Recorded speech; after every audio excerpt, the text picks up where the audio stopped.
Was part of the pharmacopoeia, well into the 20th century. It was a frequently prescribed medication, not to smoke it, but in its tinctures, etc. And if you look at then why and how it was criminalized, really the key factor was the role of racism and xenophobia, anti-Mexican sentiment.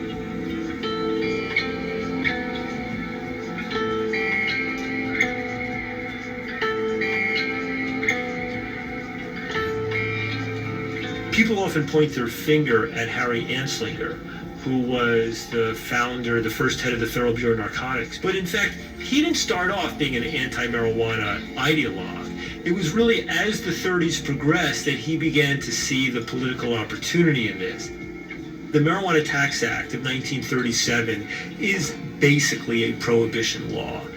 The American Medical Association told Congress in 1937, we sent a representative and said that you should not ban this substance because substantial medical uses and developments will be neglected, and also there's things that we are already using this for that we don't have substitutes for.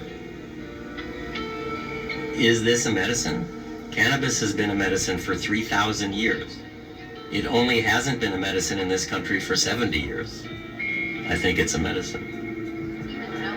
It's 70 years of propaganda that you're trying to fight against, and that's not something that's going to change overnight.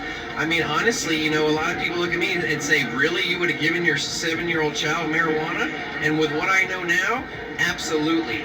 But if you'd have asked me that same question 4 or 5 years ago, I probably would have been in that skeptical camp.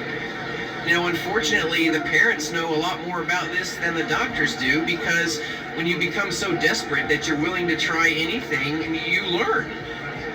And if I cry, I apologize. But a day before my son passed away, I prayed to God to take him because the suffering was just too bad. And if I can help one parent, just one, not make that prayer of desperation, that's what my goal is in life.